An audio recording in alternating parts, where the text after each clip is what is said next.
Hey everybody, welcome to another week of the Nerd Herder Show. I'm Nick, I'm Rich. and it's a new X-Men week. Is it? Yeah, there's a new X-Men movie coming Oh, out. that's right. Is This that out already? this very Friday coming up. Wow. Yeah. You excited? I don't know. I mean, I got the shirt on at It's least. true. I don't. No, but hey, I don't know. We'll probably review the movie next week. Maybe. Yeah. You still haven't seen Days of Future Past, right? I have not. I do want to try to catch up on it before seeing this one, Okay. but I'm gonna rewatch it too before I've only seen it the one time. Still have to see that director's cut, but I don't know. I'm not really excited. The word is pretty word pretty hasn't bad been on great. it, and I don't know. We'll probably put up a review for it. Well, yeah, we'll definitely talk about it. But besides it being an X-Men week, I'm doing well. How are you? I'm doing all right. Hanging in there. Oh yeah, you're a little sick. I'm We a should little mention sick. that. Yeah. So if I cough or anything, Yeah. sorry.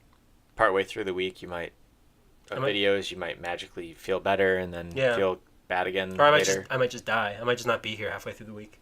This may be the end for me. We'll finally get some viewers. Yeah. Okay. So, it's the start of a new week. Mm-hmm. So the first thing we should talk about is our beer of Yeah, the week, because we are the Over a Beer channel. We're over a beer, so we do everything over a beer. That's right. That's what we do. It's That's in the how it name. works.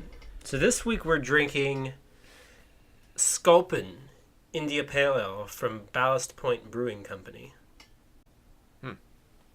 Sounds cool. Another IPA. It's got a It's got a fish. mean looking fish. Is that a Grumpy. Sculpin? Is that what those are called? Oh. Maybe. Like I a don't know. terrapin? There's a sculpin? Maybe. I don't know. I don't know fish. Let's try it. Cool.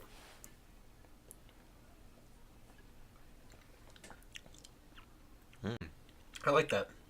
That's good. You can taste the fish. Crafted and bottled in San Diego, California. Dedicated to the craft. Ballastpoint.com. That's good. It's got a good flavor. You know what? 7% I've got this- alcohol. Got this new setup with the mic. I'm going to put the beer on this side now. Oh, Because that was a little hard to grab. All right, so we should also address. We got some comments that we're two white guys, not diverse enough, so we got a theme going on up front. So we're covered now. Bring it in the other viewer. Bring in some other demographics. That's right. And thank our producer Dana for She's making that happen. She's the producer now. Don't let that get to her. What do you want to call her then? Uh, Watch what you say. Producer. All right, so let's start off the week with some movie news. Cool. Right? What do you got for us? Pretty big week of movie news, honestly. I thought. I do not envy you this week. You got a lot to sift through. There's a lot to discuss, probably more than we want to. So, in the interest of saving time, why don't we go through it a little bit quicker than usual? That works. All right, first thing, Black Panther is a movie that's going to happen now that Civil War has come out. And I don't have him. You don't have a Black Panther then? No, I know. Jeez. I know. But anyway, Marvel does have a Black Panther. And the cast is starting to get together. Yeah. So obviously, Chadwick Boseman is returning as T'Challa, the Black Panther, from reprising his role now from Civil War. And we've learned that it looks like Lupita Nyong'o, the Oscar winner from 12 Years a Slave, also played Maz Kanata. Yeah. Is probably going to be in the movie as the love interest, but probably they're saying hopefully more interesting than just that. Okay. Because she deserves more. I don't know enough about the Black Panther universe to be like, oh, she's going to be this there's character. some all right, so I don't know if you remember in Civil War, there's that one scene where his like bodyguard is that like woman, and she like kind of confronts Scarlet. Black Widow. Some people are thinking that she'll be recast in that role. Also joining the cast is Michael B. Jordan. Cool. So reuniting with Ryan Coogler, the director of Black Panther. They previously did Fruitvale Station and Creed together. Yep. So they're keeping that going, which is really cool. I genuinely think that he would have been Black Panther if Coogler had been brought on before they had cast him. I think he was a little young, but I could see it. I don't know. I just that's my thought. That's my thought. They really get along well together. Obviously, 3 movies, And then there were rumors just this very day that have been kind of shot down, Okay. but we'll see, that John Boyega is also joining the cast. Oh. Finn from Star Wars. That'd be cool. That would be cool. Be a big star now. Yeah, because, all right, so this week is X-Men. Oscar Isaac, who is Poe, has a big role in that as Apocalypse. And, Daisy Ridley has been rumored for a lot of stuff, has done some other movies. But we haven't heard much about what John Boyega has been up to since Star Wars, so it'd be cool if he got something else big. And this is quite the cast that's shaping up. Yeah. Talented cast. This could be something big. I'm excited. Color me excited for Black Panther. Hey. Was not deliberate. All right, so next, from Marvel to DC. How about that? All right, cool. Let's get in. All right, a couple things on the DC front. First of which is, we'll go in order of when these stories happened. Okay. It is rumored that Justice League Part 1, which is filming now, whatever it will actually end up being called, might be called that, I don't know. It's been assumed that Darkseid would be the villain of these movies. Yeah. Now the rumor is that he will not be the villain in this movie. Okay. He'll be the villain in Part 2. And a different villain called Steppenwolf is rumored to be, he's going to be bad to the bone. I know nothing about this character. They sang that song, I think. Steppenwolf, the band. Is that the ones that sang it? Yeah, they sang that in Magic Carpet Ride. Yeah.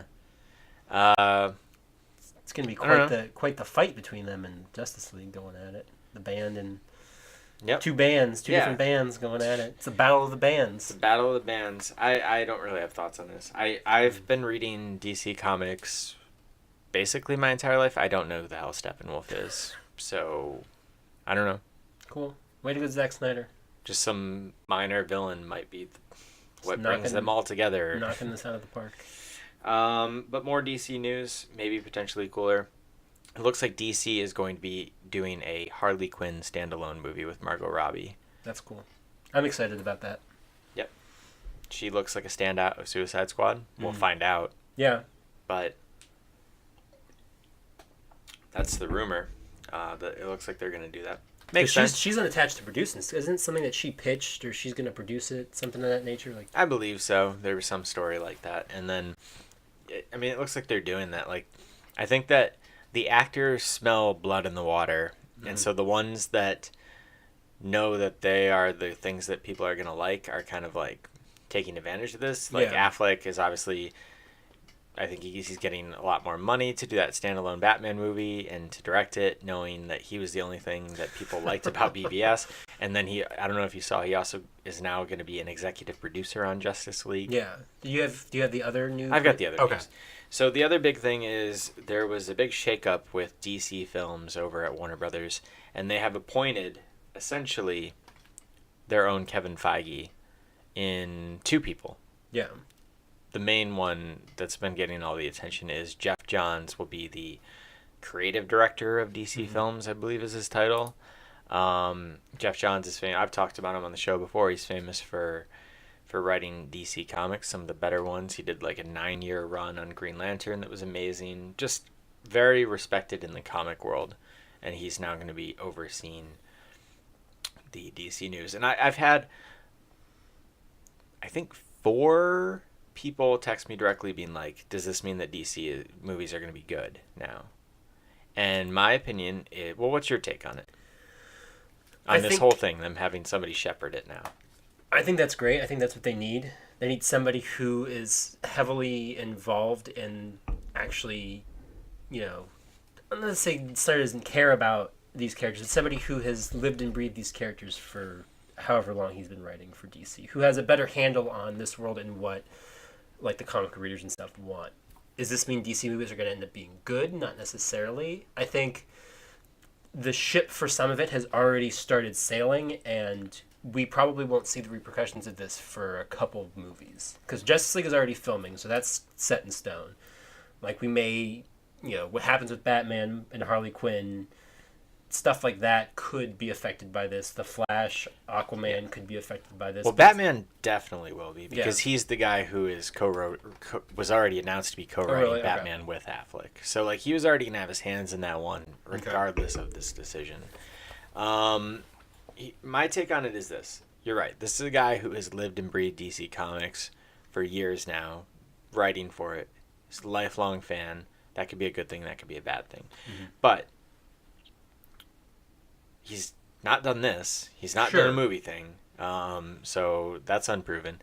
And then the other thing that I would say is, it's like you said, it's not going to have an effect anytime soon, because the Justice League movies, which are what all of these are based around and building up to, are currently filming under the same direction and writing from the things that already haven't worked. Yeah. So that's still going to determine.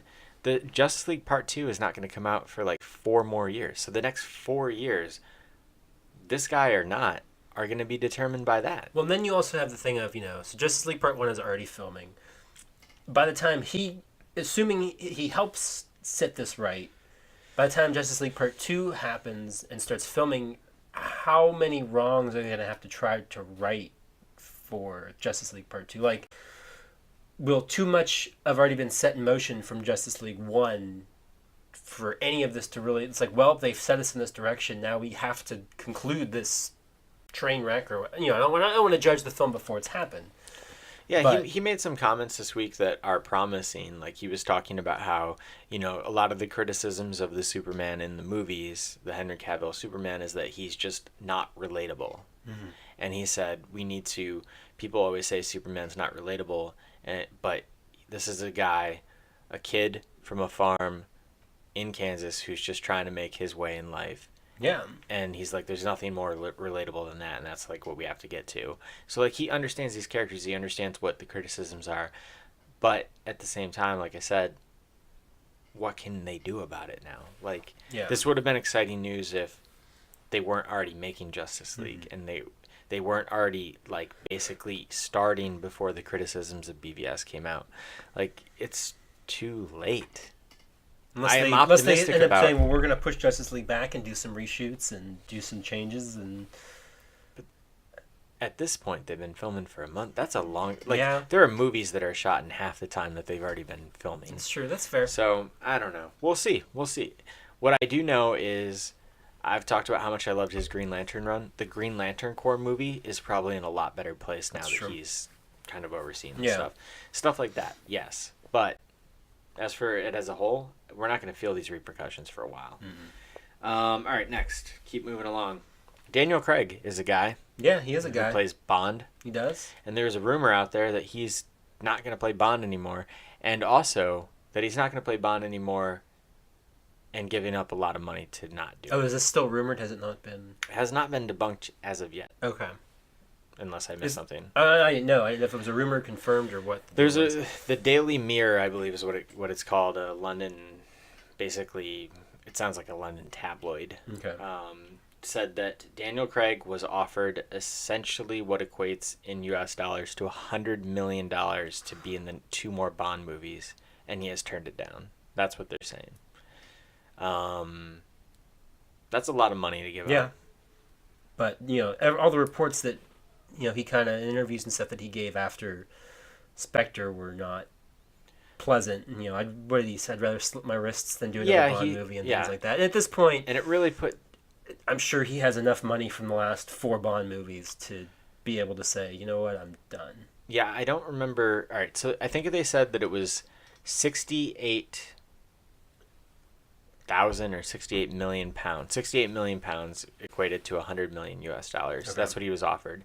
It said on the previous 4 Bond movies combined that he's done, he made 34 million pounds.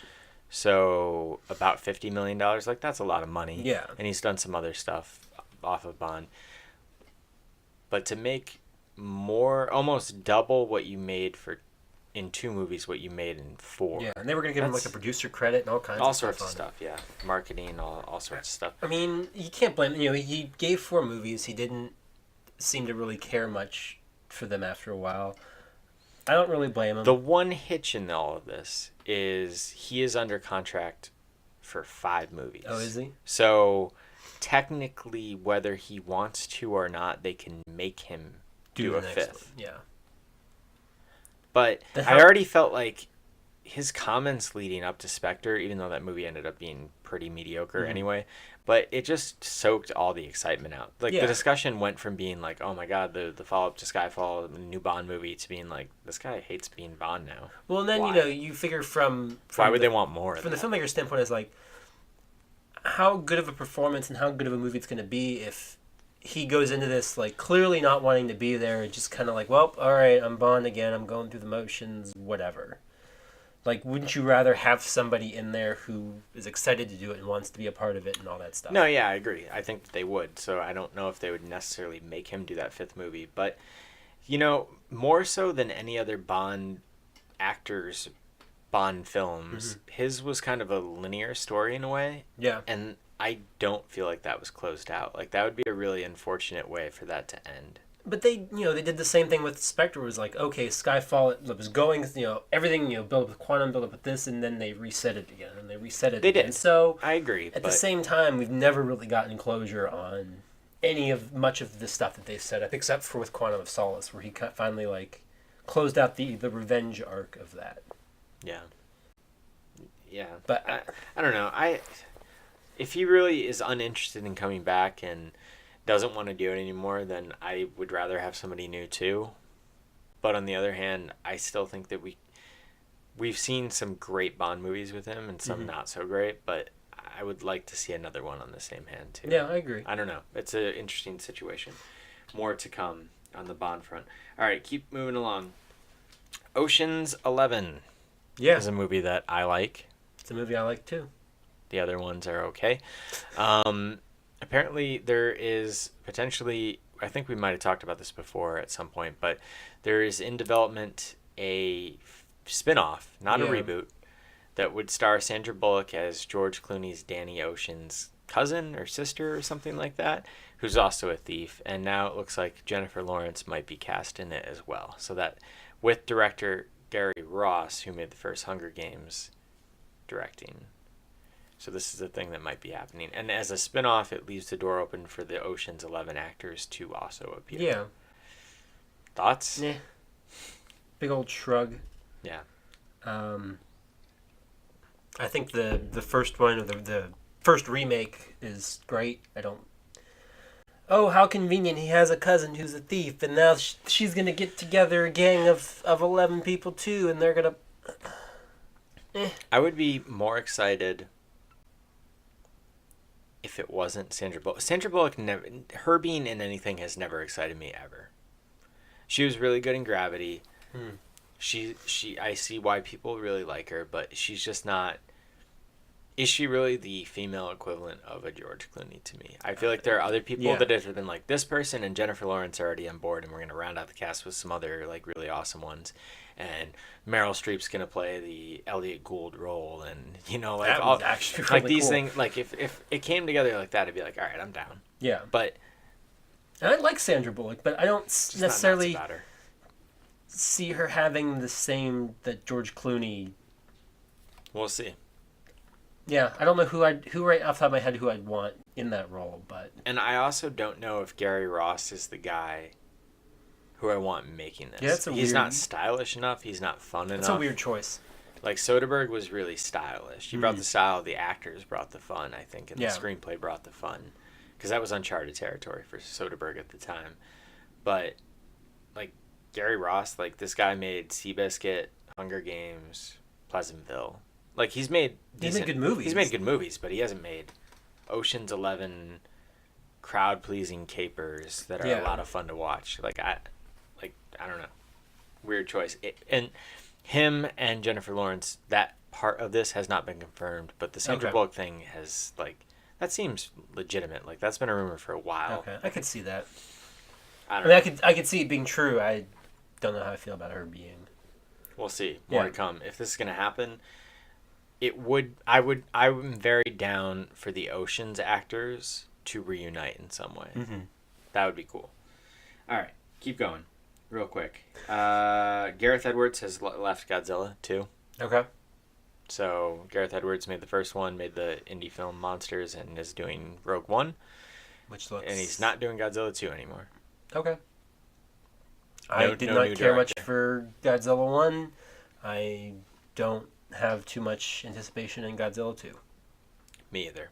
I don't know who they could get that would make me excited. I don't know if him being on it made me excited.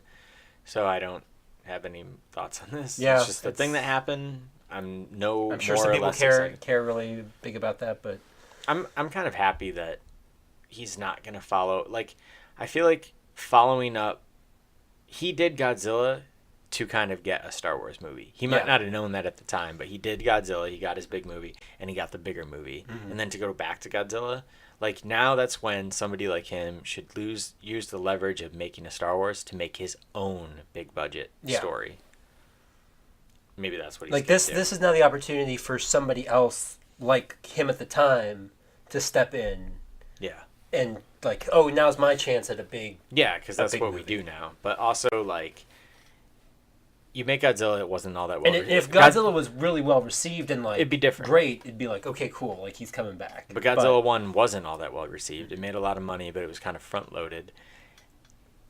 So if he makes an awesome Rogue One, but then he makes another mediocre Godzilla, then it's like you're kind of in a bad place. Yeah. Because you made two bad, and then people would be like, anybody can make a good Star Wars movie. Maybe. Or it doesn't matter that you made Star Wars. Yeah. You do other things and they don't work, and then people were going to go see Rogue One no matter what. Mm-hmm.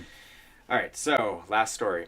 We got 2 trailers this week that we're going to quickly talk about. Okay. The new Ghostbusters trailer. Yep. And Assassin's Creed. Mm-hmm. So which one do you want to talk about first? Do you want to start off on the good note or the bad note? Maybe I don't have a bad note. You choose. You want to start off on my good note or my bad? Okay, you're bad. Ghostbusters. I do not care for this trailer. Okay, why? I still don't think this movie looks funny. Nothing in this made me laugh. I'm still not sold whatsoever on this movie. I'm not sitting here saying, a lot of people are like, oh, it's going to be awful. It could be great. I don't think this is any better than the last trailer that they put out.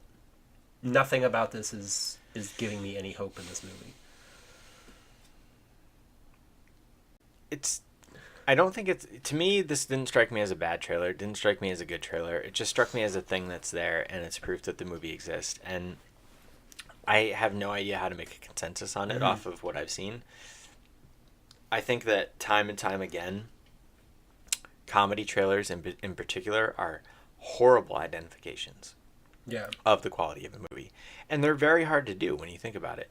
If this trailer... If they had reacted to the negative response to the first trailer, and if the second trailer had shown the cameos of the main actors from the original that are coming back, and all of the funniest moments, whatever those might be, maybe they have, maybe it really isn't funny, but if there's really hilarious moments and they had shown them in this trailer, then where are you at? Then people are sitting here going, oh yeah, that looks funny, but when they see it, they go, those were the best parts, it was ruined in the trailer. It's a hard thing to do with comedy because, like, action movies can show the most badass scenes in their trailers, and we see it and we're like, it kind of sucks that we saw that big set piece, but it was still cool. If you've already laughed at the same joke, seen it in a trailer 3-4 times, by the time you see it in a movie, it's just not funny anymore. But if they can't even put one joke in the trailer that's funny. See, I thought that some of it made me chuckle. I didn't think it was hilarious, but I didn't think it was as unfunny. The only thing that kind of made me chuckle was like Chris Hemsworth in this, where I could see that being funny of him, like this guy who wants, just so desperately wants to be a Ghostbuster and then just can't for whatever reason, and like because you don't normally see him in that kind of that spot. But like nothing with them or at the concert with the giant thing on her back. I didn't think that was funny. I still like the part when she jumps into the crowd.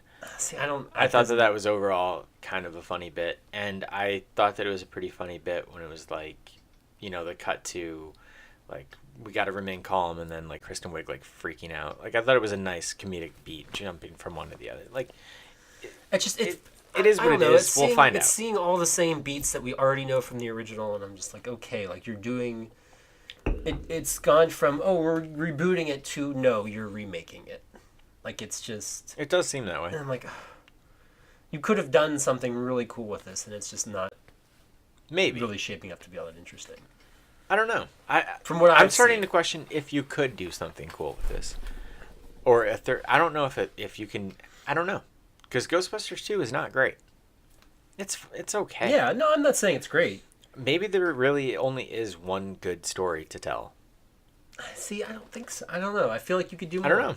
Because they did shows and all kinds of stuff The based shows- on it. well, They did I a don't game know. which was basically 3 and I really liked the Extreme Ghostbusters and the Real Ghostbusters when I was a kid. Were they actually good stories they told? I don't know. Or did I I don't just like remember the much of it. Ghostbusters and I was a kid? I don't remember. Like, and I haven't heard anyone like that was old enough to appreciate storytelling still say that no, those were great stories they told, and the arcs on that cartoon was amazing. I don't think so.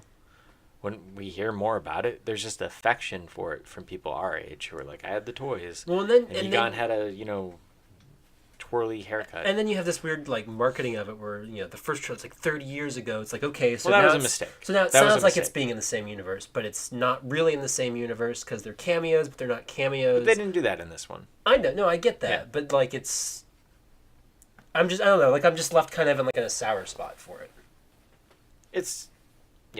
I don't know. So But- we'll see.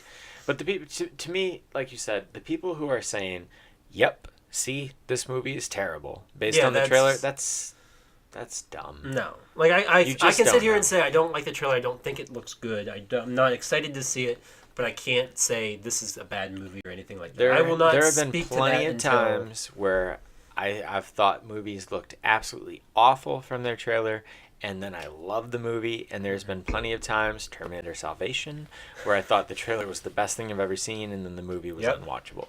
So you just don't know. Mhm. They're just doing a bad job marketing. Bad job, Sony. Yeah. Bad job.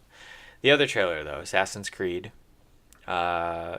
We got that, our first look at. I thought it Thoughts? looked pretty cool. I thought it looked real cool. I'm not very familiar with the games at all, so I played the first two. So I kind of like being able to go into this without, oh, they're doing, I've listened to some stuff since trailers come out and people talked about like the way, the present stuff is kind of shown a little bit differently and, normally he's supposed to be just like He's like laying down yeah, asleep versus actually like connected to something and doing stuff. But I like being able to watch this and going into the movie eventually without having any preconceived notions of what this universe needs to be. Mm-hmm. And usually with like video game stuff, I don't get that opportunity. Yeah. I mean, it's telling a totally new story. Yeah. It's not telling the story from any of the games. So, I mean, I don't really know either. Mhm. I'm assuming it's going to be very different. There's some interesting... I heard something today. I don't know if you listened to Beyond this week. Yeah. I don't know if it's true, but that free fall at the end is real. That's what they say. I haven't looked it up to confirm. I haven't seen that anywhere, but that sounds crazy. Yeah, I don't understand. it's a cool thing if that's true. I think they would have advertised that more. Didn't they Yeah. learn anything from like Rogue Nation?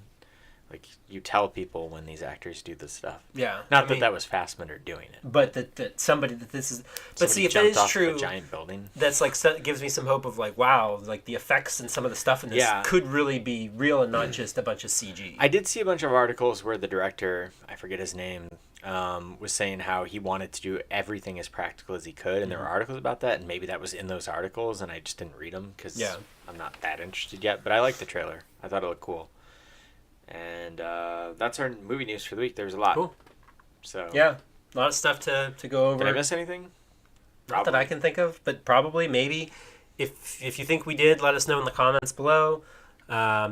You can tweet at both of us too. You can tweet at me at Rich Belson. I'm at Stonks. The channel's at OABeer_official, and you can find us on Facebook, facebook.com/overabeer. If you want to email us, you can email us at overabeerofficial@gmail.com. We're on Instagram, over_a_beer. You can find us on YouTube now, of course, too. YouTube.com/overabeer. Am I forgetting any ways to get in contact with us? I think that's it. We don't have any. You're on Grindr? I'm not on Grindr. No, then that's it. That's going to be it. If you enjoy these videos, please like, share, and subscribe. But that'll wrap things up for today. So until next time, drink up. Butter me up.